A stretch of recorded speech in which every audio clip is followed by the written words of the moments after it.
Sa bawat bayan sa Pilipinas, may mga kwento ng mga kaluluwang hindi matahimik. Isa sa pinakakilalang alamat ay tungkol sa isang babae. Isang inang isinumpa magpakailanman. Sabi nila, maririnig mo siyang umiiyak sa tabi ng ilog o sa gitna ng kawayanan.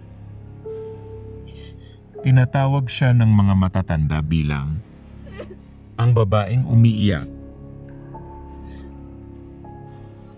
Noong unang panahon, sa isang liblib na baryo sa Pampanga, may dalagang nagngangalang Magdalena. Kilala siya bilang pinakamaganda, maputi, mahaba ang buhok, mahinhin kumilos. Marami ang naakit, ngunit isa lang ang kanyang minahal. Isang Kastilang opisyal. Nagkaroon sila ng 2 anak. Ngunit di nagtagal, nagsimulang lumayo ang asawa. Hanggang sa isang araw, nalaman niyang may ibang kinakasama sa Intramuros.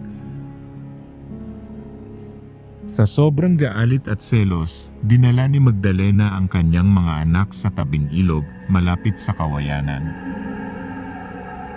Sa ilalim ng buwan, sinakal niya ang kanyang mga anak at itinapon sa malamig na agos ng ilog Pampanga. Ngunit agad siyang natauhan. Lumusong siya sa tubig, umiiyak.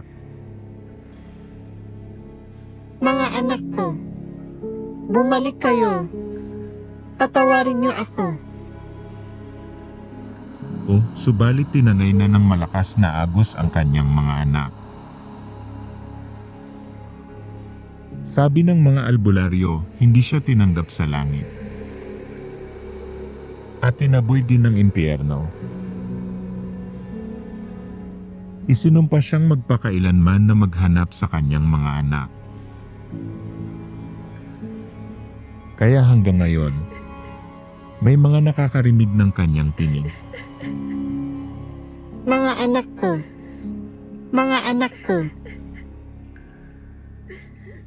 Mula noon, maraming nakasalubong sa babaeng umiiyak. May mga batang biglang nawawala. May mangingisdang nakakita sa babaeng nakatayo sa pampang, nakasuot ng puting sahya, walang mukha. At may mga motoristang nagsasabing may babaeng humaharang sa kalsada. At bigla na lang naglalaho. Hanggang ngayon, ginagamit ng matatanda ang alamat ng babaeng umiiyak bilang babala. Huwag kayong gagala ng gabi, baka kunin kayo ng babaeng umiiyak. At sa mga baryong malapit sa ilog, may mga batang hindi na muling natagpuan. Sabi nila, sila raw ay kinuha ng babaeng patuloy na naghahanap ng kanyang mga anak.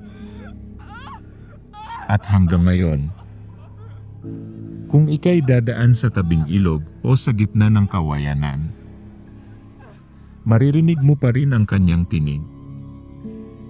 Siya ang babaeng umiiyak. Siya ang sinumpa. Siya si Magdalena.